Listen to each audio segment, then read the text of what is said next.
አሁን የምነግራችሁ ዜና ልብ ይሰብራል። እኔ ባለሁበት እዚህ በአርባ ምንጭና ቤተክርስቲያን ሊያጠፋ ነው የመጣው። አስደንጋጭ ጥቁር ቀን በአርባ ምንጭ ምን ተፈጠረ? 30 ሰዎች ላይመለሱ አሸለቡ። ለነፍሴ ዋጋ እግሬ ነሽ፣ ለነፍሴ ዋጋ እግሬ ነሽ፣ ለነፍሴ ዋጋ እግሬ ነሽ፣ ለነፍሴ ዋጋ እግሬ ነሽ አባቴ ተክልዬ እያልሽ። ሰላም ውድ የዩቲዩብ ተመልካቾቼ፣ ዛሬም ደግሞ በዩቲዩብ ቪዲዮ ወደ እናንተ ተመልሼ መጥቻለሁ። ሁሌም እንደምታደርጉት የቪዲዮ መረጃ ለብዙ ሰዎች እንደርስ ላይክ እና ሼር በማድረግ እንዲጀምሩ ስለበሉ ለእግዚአብሔር ስም ጠይቃለሁ። ወቅታዊና አዲስ መረጃ ሀገራችን ኢትዮጵያን ተዋህዶ ሃይማኖታችንን በተመለከተ ዛሬም ወቅታዊና አዲስ መረጃዎችን ወደ እናንተና ለዝግጅታችን ጨርሰን መጥተናል። እስከ መጨረሻው ድረስ ሰብስክራይብ ያደረጋችሁ የሉታን ጫናችሁን እንድታበረታቱን ስለበሉ ለእግዚአብሔር ስም ጠይቃለሁ። እንደምን አደራችሁ፣ እንደምን ዋላችሁ፣ እንደምን አመሻችሁ በያላችሁበት ሰዓት አቆጣጠር አሜን። የአምላካችን የሉል እግዚአብሔር ስም የተመሰገነ ይሁን። አርባ ምንጭ ከተማ ላይ ምን ተፈጠረ? ከ30 በላይ የሚሆኑ ንጹሃን ሞተው አድረዋል ማለት ነው። እሱንም እንመለከት ይሆናል። ኦርቶዶክስ ሃይማኖታችን ላይ ሲያላግጡ የነበሩ ብዙ አካላት አሉ። እነሱንም እናስመለከታችሁናል። ሌሎችም አጠር ያሉ ሰበር ነው ወቅታዊ መረጃዎች አሉ። እነሱን መጀመሪያ ግን በቅድሚያ ይሄንን ቪዲዮ ተመልክተን እንመለስ።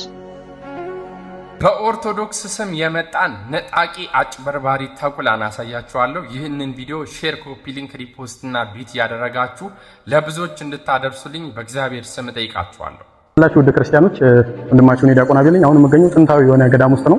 እዚህ ገዳም ውስጥ አባቶች እናቶች አሉ። ለነሱ እንግዲህ በአቅማችን የተወሰነ ነገር ይዘን መጥተናል። ጾሙን ምክንያት በማድረግ ሰላም እንደምን አላችሁ? ወንድማችሁ ዲያቆን አቤል ነኝ። ሰሞኑን ጠፍቼባችኋለሁ። አንዳንድ ሰዎች ደግሞ በቴሌ ብር ሁሉን የፈጠረ ሁሉን የጀመረ ሁሉንም የፈጸመ ሁሉን የያዘ ሁሉንም የጨበጠ እግዚአብሔር መላእክትና አጥፍቷል አዘኔን አጥፍቷል። አመቱ ማርያም ነች። ይህንን መዝሙር ከኔ ጋር አብረን እንዘምራለን። ይህን ቪዲዮ በደንብ ኮፒ ሊንክ፣ ሼር፣ ሪፖስት እንድታደርግ ፈልጋለሁ። ዳይ ወደ መዝሙር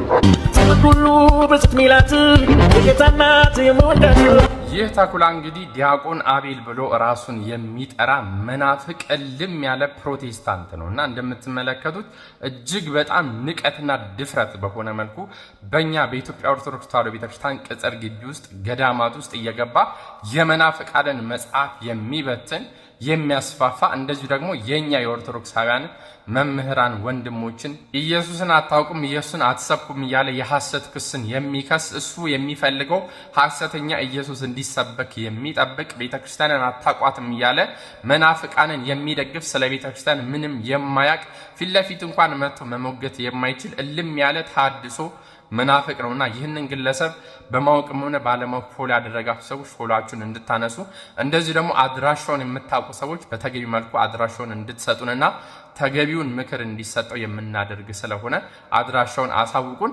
ቅዱስ ጳውሎስ በፊልጵስዩስ መልእክቱ ምዕራፍ 3 ቁጥር 2 ላይ እንደዚህ ይላል፣ ከውሾች ተጠበቁ፣ ከክፎች ሰራተኞች ተጠበቁ፣ ከሐሰተኞች መገረዝ ተጠበቁ ይላልና ከዚህ ሰው እንድትጠነቅቁ ስል ጥሬን አስተላልፋለሁ። ሰላም ክርስቶስ ይብዛላችሁ። የበግ ለምድ የለበሰ ተኩላ ማለት ይሄ ነው፣ የምትመለከቱት ነው። ድቁንናን የተቀበለ ነው። ሀዲያ ሆሳዕና ላይ በስብከት የሚታወቅ ዲያቆን ነበር።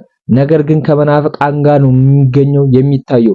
መናፍቅ አዳራሽ ነው የሚገኘው። የመናፍቅ መዝሙር ነው ሲዘምር የሚታየው።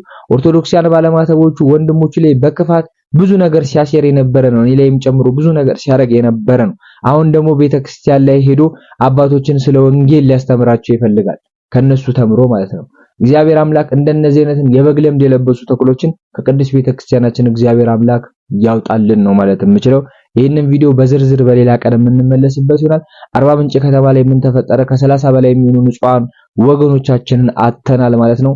አርባ ምንጭ በታሪኳ ሰሞኑን እያስተናገደችው ያለችው ከባድ ነገር አለና እነሱን ቪዲዮዎች ተመልክተን እንመለስ። ሌሎች ርዕሰ ጉዳዮችም አሉ። መጨረሻ ላይ ሐሳብ እንሰጥበት ይሆናል። ወደ ቪዲዮቹ የምነግራችሁ ዜና ልብ ይሰብራል። እኔ ባለሁበት እዚህ በአርባ ምንጭና በዙሪያዋ ባለው የጋሞ ዞን ደጋማ አካባቢዎች መሪር ሐዘን ወርዷል። ላለፉት ቀናት የጣለው ኃይለኛ ዝናብ ባስከተለው የናዳና የጎርፍ አደጋ የ30 ወገኖቻችን ሕይወት በድንገት አልፏል። አደጋው በዋናነት ያጠቃው ተዳፋታማና ደጋማ የሆኑ የዞኑ አካባቢዎች ሲሆን 30 ንጹሃን ዜጎች ቤታቸው ውስጥ እያሉ በድንገት በመጣ ናዳና ጎርፍ ሕይወታቸው አልፏል። መኖሪያ ቤቶች ወድመዋል፣ ንብረቶችም ፈርሰዋል። የዞኑ አስተዳደር ሁኔታውን መሪር ሲል ገልጾታል። አሁንም እዚህ አርባ ምንጭ ዝናቡ ስጋት መሆኑ አልቀረም። አስተዳደሩ ተጨማሪ አደጋ እንዳይከሰት ጥሪ ያቀረበ ሲሆን ባካችሁ በገደላማና ለጎርፍ ተጋላጭ በሆኑ ስፍራዎች የምትኖሩ ወገኖቻችን ከፍተኛ ጥንቃቄ አድርጉ። የሰው ሕይወት ተተኪ የለውምና ለወገኖቻችን እረፍትን፣ ለቤተሰቦቻቸውና ለወዳጅ ዘመዶቻቸው ደግሞ ጽናቱን ይስጣቸው። ፈጣሪ ሀገራችንና ሕዝባችን ይጠብቅ።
የህዝብ ተወካዮች ምክር ቤት አፈ ጉባኤ አቶ ታገሰ ጫፎ በጋሞ ዞን በመሬት ናዳ ህይወታቸውን ባጡ ወገኖች የተሰማቸውን ጥልቅ ሐዘን ገለጹ። በመግለጫቸውም በጣም አስደንጋጭና አሳዛኝ ነው ያሉ ሲሆን ለመላው የዞኑ ህዝብ፣ ለወዳጅ ዘመድና ለቤተሰብ መጽናናትን እንመኛለንም ብለዋል። በጋሞ ዞን በተከሰተ የናዳና የጎርፍ አደጋ የ30 ወገኖቻችን ህይወት ማለፉን የዞኑ አስተዳደር የተሰማውን መሪር ሐዘን መግለጹ ይታወሳል። ወንድሜ ሲገሉን ጽድቅ ከሆነ ራሳችንን ስንከላከል ጽድቅ ማይሆንበት ምክንያት የለም። ሰምታል? ሲገሉን ጽድቅ ከሆነ ራሳችንን ስናድን ጽድቅ ማይሆንበት ምክንያት ፈጽሞ የለም። ልጨምራችሁ እንዴት የሚል ጥያቄ ልታነሱ ትችላላችሁ። ቅዱስ ጴጥሮስ ሐናንያ የሚባል ሰው የሐዋርያት ሥራ ምዕራፍ 5 ቁጥር 1 ጀምሮ ተመልከቱ። ሐናንያ የእስራኤልን ማህበር በስርቆት ለማጥፋት የ8000 ማህበርን ወዳልሆነ መንገድ ስርቆት ሲያለማምድ ጴጥሮስ ያን ሰው ቀሰፈው። አሁን ጴጥሮስ ሊቀ ሐዋርያት ነው። በጎን በጎችን ጠብቅ፣ ግልገሎችን ጠብቅ ተብሏል። በጎን ግን ሐናንያን ቀሰፈው። አሁን ጴጥሮስ ወንጀለኛ ነው። ሌላ ልጨምራችሁ። ሐዋርያው ቅዱስ ጳውሎስ በርያሱስ የተባለ ሰው የሚያስተምረውን ያስታል። እፋለና አይኑን አሳወረው። ግን በልብሱ ጫፍ ሌሎችን አይናቸውን ያበራል። በርያሱስ ግን አይኑን አሳወረው። በጎን ብርሃን ዓለም እንላለን፣ በጎን ግን አሳውሯል። ታዲያ ጳውሎስ ስተተኛ ነው? ሌላ ልጨምራችሁ በደም እንዲያግባባን። በኢዮር በራማ በኤረር መላእክትን ፈጥሮ አንድ ሰዓት እግዚአብሔር ተሰወራቸው። ከፈለግነ ራዕይ ዮሐንስ ምዕራፍ 12 ቁጥር 1 ጀምሮ እንመልከት። ሚካኤልና ሰራዊቱ ያን ዲያብሎስን ተዋጉት የሚለውን ተመልከቱ። እኔ ፈጠርኋችሁ አለ፣ ሰይፍ በሰልፋችን ክንፍ ከክንፋችን በምን በልጦ ነው አሉት መላእክት። በዚህ ጊዜ ብዙ ታሪኩን ታውቃላችሁ። ከዚያ በኋላ አመስግን አሉት። አመስግኑኝ እኔን አራተኛ አድርጋችሁ አለ። ቀጠሉ። ከዋክብትን ሲፈጥር ዋመ ተፈጥሮ ከዋክብት የሰቡን መላእክት አመሰገኑት። ገነትን ሲፈጥርም አየ። ገነት የማናት ብሎ ጠየቀ። ብዙ ታሪኮች አሉት። በዚህ መካከል ለሚካኤል ለገብርኤል ዲያብሎስ መልእክት ላከ። ኑ እግዚአብሔርን ወግተን ኢየሩሳሌምን እጅ እናርጋለን። በዚህ ጊዜ ሚካኤል፣ ገብርኤል፣ ሱራፌል፣ ኪሩቤል፣ አርባብ ኃይላት መላእክት፣ መናብር፣ ስልጣናት፣ መኳንንት እነዚህ ሁሉ ኃይላት መላእክት ዲያብሎስን ሊገጥሙት ሄዱ። ተዋጉት፣ ድል አደረጋቸው። ተዋጉት፣ ድል አደረጋቸው። ሶስተኛ ወደ እግዚአብሔር አመለከቱ። ፈቃድህ ባይሆን ነው ወይ አሉት። ፈቃዴስ ፈቃዴ ነው፣ ግን መስቀል ያዙ ብዬ ነው አላቸው። መስቀል ያዙና ሂደው ግን ድል አደረጉት። መላእክት ኢዮር ራማ ኤረርን ያተረፉት ወዳጅ ተከላክለው ነው ራሳቸው። በመላእክትም ታሪክ አለ፣ በሰው ልጆችም ታሪክ አለ። ታሪክ ላምጣ። አፄ ካሌብ አገር በመጠበቅ አፄ ገብረ መስቀል ሀገር በመጠበቅ አፄ ዳዊት፣ አፄ ሰይፈ አረድ፣ አፄ ናዖድ፣ ንዝራ ያዕቆብ ሀገር በመጠበቅ አልነበሩም? ይህን ታሪክ እንዴት እናጣዋለን?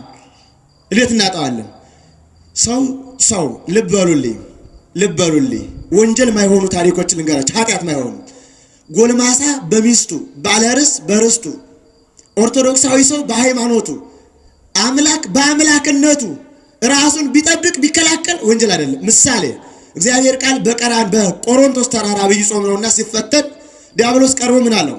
እርቦሃል፣ አንተም እርቦሃል፣ እኔም እርቦኛል፣ ይሄንን ድንጋይ ህብስት አድርግና እንብላ አለው። ምን አለው? ሰው በእንጀራ ብቻ አይኖርም አለና ቀለል ያለ ጉዳይ ነው፣ በጥቅስ መለሰለት። ሁለተኛ ጥያቄ መርብ ለውደቅና መላእክቱን ሰላምታ ያዛል አለው። አምላክ እግዚአብሔርን አትፈታተነው ተብሏል አለና በጥቅስ መለሰለት። ቀለል ያለ ጉዳይ ነው። ሶስተኛ ግን ወድቀህ ስገድልኝ እሰጥሃለሁ አለው። መስገድ ለእግዚአብሔር ብቻ ነውና ሁር ምድር የሰይጣን አንተ ሰይጣን ከኋላዬ ወግድ አለው። ጥቅስ የሚጠቀስበት ጊዜ አለ፣ ወግድ የሚባልበት ጊዜ አለ። እኛ ማይገባን እሱ ላይ ነው። ሁሉ ነገር እንደዚያ ነው የሚሆነን ለስላሶች። በእርግጥ ይሄን ቃል በነገራችን ላይ እንዲህ አይነት ስለሆነ ምክንያቱን ልንገራችሁ። ሁለንተናዊ ስልብ ነን። ሁለንተናዊ በታሪክ በሃይማኖት በባህል በወግ በሀገር ፍቅር በኦርቶዶክሳዊ እሴት ንድፈ ሐሳብ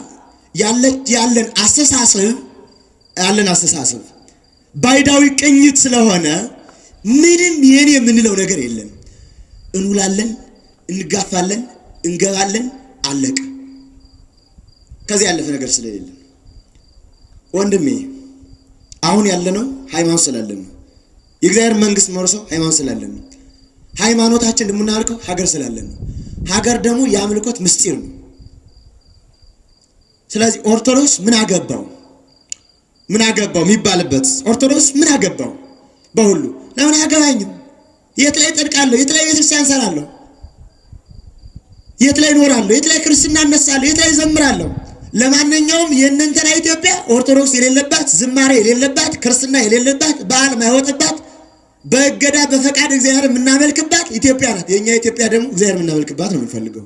ማደግ ያለባት፣ ሁሉም እኩል ይኖርባት፣ ማንም አይጠላባት፣ የትናንቱ የሚጠበቅባት፣ ዝማሬ ውዳሴ ቅዳሴ የሚኖርባት፣ አምልኮ እግዚአብሔር የምንፈጽምባት ነው። የእነንተና አዲስ ወቷ ግን ኦርቶዶክስ ጽሉ የሆነባት ነው። በዚህ ቅኝት ውስጥ ነው ያለው አይምሮ። በነገራችን ላይ ይሄ የጥላቻ አይምሮ የሚመለስ አይመስልም። ማንም ሰው ፍቅር እንዲሆን እንመኛለን። ግን አዝማሚያው ዋዜማውን ስናየው ከአይነቱ ከደረሰ ምን እንደሚሆን ያስፈራኛል። አሁን ዋዜማው ነው። የጥላቻ ዋዜማው ነው። የሞት ዋዜማው ነው። የበቀል ዋዜማው ነው። አይነቱ ስናየው አስጨናቂ ጉዳይ ስለሆነ ነው ማወራችሁ። በደም የሚተነትን ልብ ያለው ሰው ካለ ያስፈራኛል። ከገባን ይግባን። ስለዚህ ኦርቶዶክስ ንቁ ሆኖ በማንም በቀል ሳይኖረው ራሱን ግን ማስከበር መብቱ ነው። ሕገ እግዚአብሔር መብቱ ነው። ሕገ መንግስት መብቱ ነው። አንድ ኦርቶዶክሳዊ ሰው ለኦርቶዶክሳዊ ሰው የሚያደርገው ነው። በዚህ ውስጥ 3 ምልክቶችን መስጠት ፈልጋለሁ። አንደኛ አንድ ኦርቶዶክሳዊ ሰው የሚያምናቸው የሚታመናቸው የሚመሰክራቸውና የሚሞትለት ምንድነው ከተባለ የእግዚአብሔርን አንድነት ሶስትነት ያምናል፣ ይታመናል፣ ይመሰክራል። ቢሞት ሰማዕት ይሆናል። ሁለተኛ እግዚአብሔር ቃል ከወዲያው ዓለም ወደዚህ ዓለም መጣ ብሎ ያምናል፣ ይታመናል፣ ይመሰክራል፣ ይሞታል፣ ሰማዕትም ይሆናል፣ ይጠብቃል።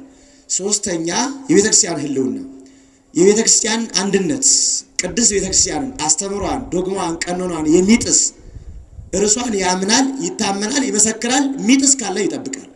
እነዚህ ስጦታዎቹ ናቸው። እኛ ኦርቶዶክሶች መሰረታዊ ነገር 4 ነገር ያስፈልገናል። ሃይማኖት፣ ሀገር፣ ቤተክርስቲያን፣ ፍትህ ያስፈልገናል። እኛ ኦርቶዶክሶች ሀገር ያስፈልገናል አለን። ግን ኦርቶዶክስ መሆን እንደ ሀገር እንደ ሌሎች ዓለማትም ጽሉ ነው። ሲጀመር ታርጋ ይለጠፍለታል። የምናምን ሃይማኖት፣ የሰሜኑ ሃይማኖት፣ የሆነ ቋንቋ ተናጋሪ ሃይማኖት ይባላል። ለምሳሌ በሌሎች አሁን የሚሰብኩ ሰዎች የእንተን ሃይማኖት ይላሉ። ሰሜኑ ላይ ሲሄድ ደግሞ ጌታ እንስበካችሁ ይላሉ። ጉዳዩ ፖለቲካ ነው ማለት ነው። ኢትዮጵያ ውስጥ እኔም ይገባኝ፣ ኢትዮጵያ ውስጥ የብሔርም የጎሳም ፖለቲካም የለም። የሃይማኖት ግን አለ። ግን ልብሱ ብሔርና ቋንቋ ነው ልብሱ። እኛ የምናየው ልብሱን ነው። ሰዎቹ የሚሰሩት ግን ውስጡ ላይ ነው። ሀገር ያስፈልገኛል። የት ላይ ነው ማመልከው? ሃይማኖት ያስፈልገኛል ብያለሁ። ሃይማኖት የት ነው ማመልከው? ቤተክርስቲያን ላይ ነው። ቤተክርስቲያን መሰራው የት ላይ ነው? ሀገር ላይ ነው። ሀገር እንዳልኖርስ ካሳደዱኝ ፍትህ ያስፈልገኛል። ኦርቶዶክስ ፍትህ አጣን። ጥምቀት ምናከብር ለምነን፣ መስቀል ምናከብር ለምነን፣ በዓል ምናከብር ለምነን። እኛ ኦርቶዶክሶች እግዚአብሔርን የት ላይ ነው የምናመልከው? የት ነው ማመልከው? እኔ እኮ መጽደቅ እፈልጋለሁ። ሃይማኖት አለኝ፣ እግዚአብሔር አለኝ፣ ታሪክ አለኝ፣ ሀገር አለኝ። ግን ስዱድ መሆን እስከ መቼ ነው ስዱድ መሆን? ይህን ታሪክ ማስታወስ ፈልጋለሁ። ምን ለማለት ነው? ይህ ንቁነት ይጠይቃል። ንቁነት፣ ኦርቶዶክሳዊ ንቁነት። ኦርቶዶክስ በቀለኛ አይደለም፣ ተከላካይ ግን ነው። ራሱን መጠበቅ ወንጀል አይደለም። ፍትሐ ነገሥት አንቀጽ 45 ላይ አገርን የሚያጠፉ ቤተክርስቲያን የሚወሩ ይመጡ ተንስ ወተቃተል፣ ተነስና መልሳቸው ይላል ፍትሐ ነገሥት አንቀጽ ላይ። ይሄኛው በጣም ጥቅስ ለለመድነ ሰዎች ጥቅሱን በደንብ እናሳያችሁ። ቅድም የኔታም እንዳሉት የማቴዎስ ዮሐንስ ወንጌል ምዕራፍ 2 ከቁጥር 17 ጀምሮ ያለው ስናይ ቤቴ የጸሎት ቤት ይባላል ብሎስ ቤቱን አጽድቷል። ግን አንዱ ስለብዙ ሙቷል፣ ስለብዙዎች ግን ቤተክርስቲያን አድኗል። አስባችኋል? ስለብዙዎች ቤተክርስቲያን አዳነ፣ አንዱ ግን ስለብዙዎች ሞተ። እንዲህ ስላችሁ ምንም ይሁን ምን ስለ ሃይማኖቱ መከራ የሚቀበል ሰው ሰማዕት ነው። ስለ ሃይማኖቱ ምንም ይሁን ምን በደለኛ ምናምን ሊሆን ይችላል። ስለ ሃይማኖቱ መከራ ከተቀበለ ሰማዕት ነው። ምን ጠቅሳቸው ጥቅሶችን ፊትህን ቢመታ መልሰህ ስጠው የሚባለው ይሄ ቃል ለወንድሜ ለክርስቲያን የሚያገለግል ቃል ነው። በዚያውም ላይ ፊት መምታት የለም። አሁን አንገት መቁረጥ ነው። አንገት ለሚቆርጥ ደግሞ ምንድን ነው? አሁን በዚህ ደረጃ ነው ያለችው ሀገራችን። ወደንም ጠላንም መረርንም አሁን ገለጥ አድርገን ማውራት ይጠይቀናል። ገለጥ ማውራት ይሄንን የትሩፋት ቃል ጥቂት ላስታውሳችሁ። በብሉይ ኪዳን በሕገ እግዚአብሔር ላይ ያመጹና ሕገ እግዚአብሔርን ሕዝበ እግዚአብሔር ለማጥፋት የተነሱትን ምሳሌ ባነሳ አብርሃም የብዙዎች አባት የሃይማኖት መሰረት ነው። ኦሪት ዘጸአት ማነው ዘፍጥረት ምዕራፍ 14 ቁጥር 1 ጀምሮ የምናገኘው ታሪክ አብርሃም ወንድሙ ሎጥን እና የሎጥን ቤተሰቦች ሚስቱን ማርከው ወስደው ኮሎዶ ጎሞራውያን ወደ አሕዛብ ሀገር ጨርሰው ይዘዋቸው ሲሄዱ አብርሃም ቤተሰቡን ቆጥሮ 318 ነው ተዋግቶ መለሰ። እና አብርሃም ወንጀለኛ ነው? ራሱን ማዳን ወንጀል ነው አብርሃም? ሌላ ልጨምራችሁ። ሙሴ አእላፈ እስራኤል ከነዓን እንዳይገቡ የአሕዛብ ነገስታት ተሰልፈው አላሳልፍ አሉ። እነዚያን ድል አድርጎ ገባ። እና ሙሴ ወንጀለኛ ነው? ሌላ ልጨምራችሁ። ፊናስ የተባለ ሰው ዘምሪና ከስቢ የተባሉ ከስቢ እና ዘምሪ በቤተ መቅደስ መካከል ሲያመነዝሩ ፊናስ የተባለ ሰው ከቤተ እግዚአብሔር የገባ ዘገር ወይም ጦር ነበረ። ሁለቱንም እዚያው አስጣበቀና አስቀራቸው። እግዚአብሔር ምን አለው? ፊናስ ወልደ አልዓዛር ወልደ አሮን ካህን አስተንፈስ ካለ ልቤ አልዓዛር ልጅ የአሮን ልጅ ፊናስ ልቤን ደስ አሰኘው አለና ምን አለው እግዚአብሔር? 300 ዓመት መዋዕለ ክህነት የክህነት ዘመን ሰጥቻለሁ አለው። ለምንድን ነው እግዚአብሔር እንደሚያደርገው? ሌላ ልጨምራችሁ። ዳዊት ጎልያድ በእስራኤል ሲዘባበት በወንጭፉ መታው። ዳዊት ሳኦል ሲታመም ግን በገና ደግሞ ፈወሰው። ዳዊት በገናም ነበረው፣ ወንጭፍም ነበረው። ኦርቶዶክሳዊነት እንዲህ ነው። ይጠብቃልም ይዘምራልም። ኦርቶዶክስ ቀዳሽም ተኳሽም አራሽም ነው የነበረው። ጅላጅል አልነበረም። ይቀድሳልም ያርሳልም ይጠብቃልም። በዚያ ስሪት ነው የነበረው። ለምሳሌ ዮዲትን ታስታውሳላችሁ። እስራኤልን ገብሩ ብሎ ሆሎሆርኒስ የሚባል አረመኔ ንጉስ ተነስቶ እስራኤልን ሊያጠፋ ሲል ገብሩ አላቸው። ምን ወርቅ ብር እህል እንገብር አሉት። እኔ የወርቅ እህል ድሃ ነኝ አለ። ታዲያ ምን ነው የምትፈልገው? ከእስራኤል ቀኝ አይን ነው የምፈልገው አለ። አይን ውሃ አይደለም ምን ይሰራል አሉት። ጀግና ተብዬ መመስገን መወደስ ለዝንት ዓለም ነገር እፈልጋለሁ አለ። ሰው ጠገበ ማለት ነው። የእስራኤል ጀግኖች አይናቸውን ለመገበር ተስማሙ። ምን እናደርጋለን አንችል ብለው ዮዲት ባጭር ታጥቃ ሸብ አድርጋ ወገቧን ታጥቃ ታጥባ ተቁላ ተቀብታ ከአሕዛብ ከተማ ሂዳ ሆሎሆርኒስን አንገቱን ድል አድርጋ መጣች። እስመ እግዚአብሔርን አዳነች። አሕዛብ ነው አይምርም። ዘንዶ ውጦ ነው የሚያላምጠው። አሁን እየሆነ ያለው ኦርቶዶክስ ውጦ ማላመጥ ነው እየሆነ ያለው። ውጦ ማላመጥ፣ ስርዓቱን ውጦ ማላመጥ፣ ታሪኩን ውጦ ማላመጥ፣ ሃይማኖቱን ውጦ ማላመጥ፣ ኦርቶዶክሳዊነት መጥላት፣ ፍጹም ጥላቻ። ይሄ በምንም አይመለስም። ጥላቻው ሩቅ ነው፣ ፈጽሞ ነው የሚጠላው።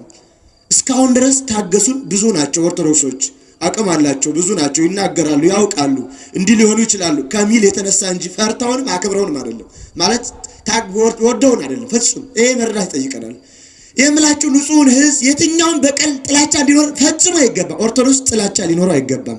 ራሱን ማዳን ግን ወንጀል አይደለም። ትናው ዕለት በአርባ ምንጭ የተገደለው ዘንዶ ባይገደል ኖሮና እውነት እንደተባለው በደንና ዱር ጥበቃ ባለሙያዎች ተለክቶ ይሄ ዘንዶ 11 ሜትር ይሆን ከነበረ እንኳን ደስ አላችሁ። ኢትዮጵያ ታገኝ የነበረውን የወርልድ ጊነስ ሪከርድ እንድታጣ አርጋችሁ።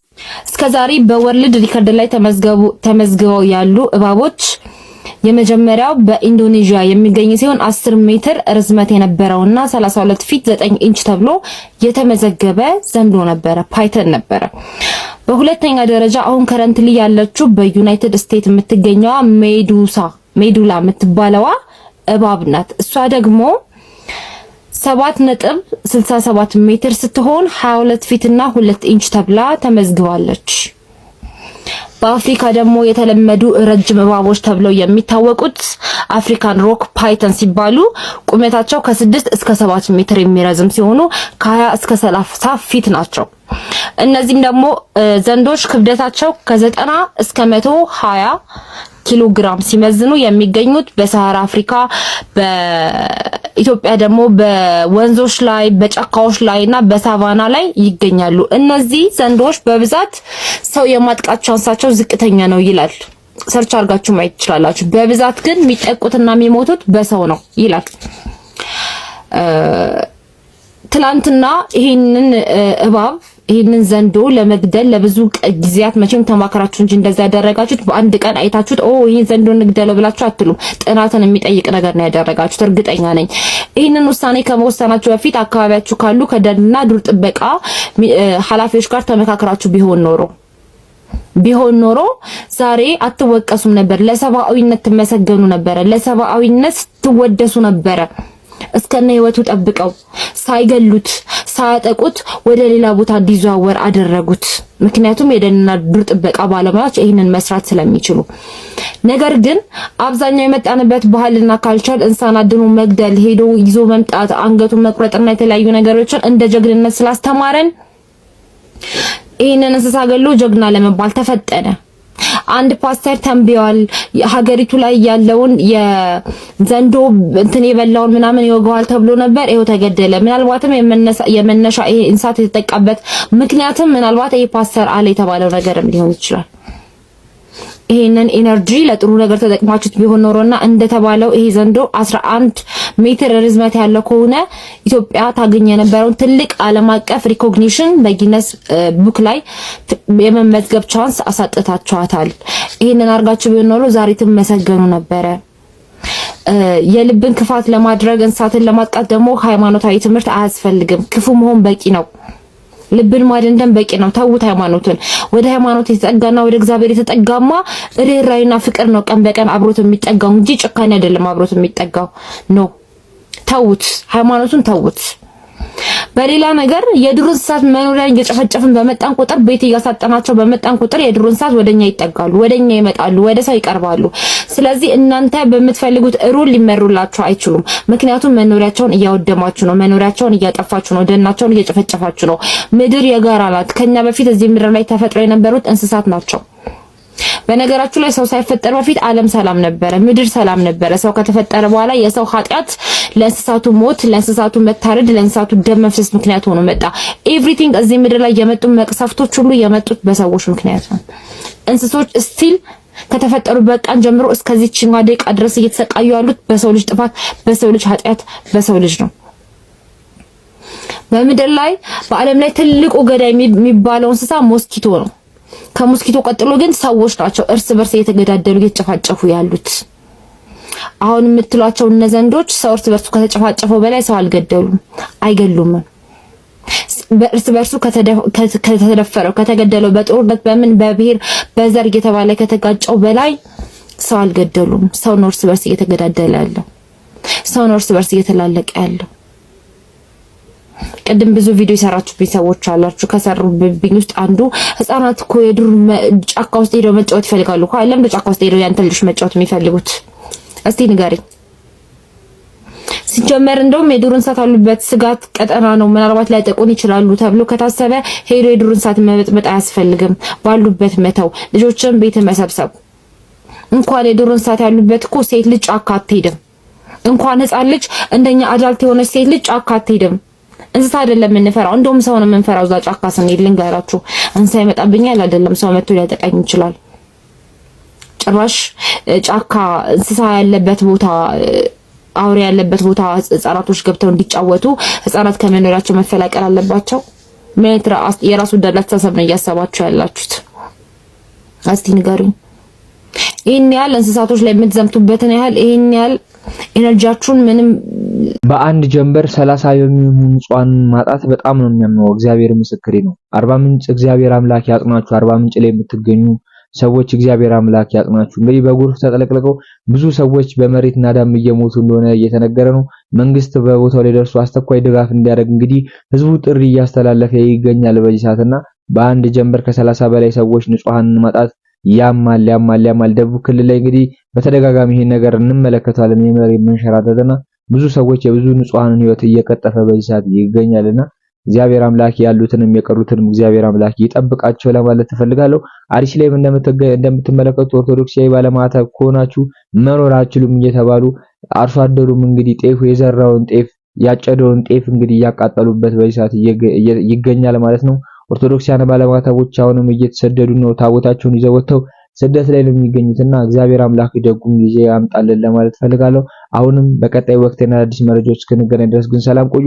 ሰብስክራይብ እያደረጋችሁ ድምታን ጫናችሁ ማበረታታችሁን አትርሱ። ሐሳብ አስተያየታችሁን ኮሜንት ሴክሽን ላይ አስቀምጡልን። በቀጣይ ወቅትና አዲስ መረጃዎች እስክንገናኝ ድረስ ግን ሰላም ቆዩ።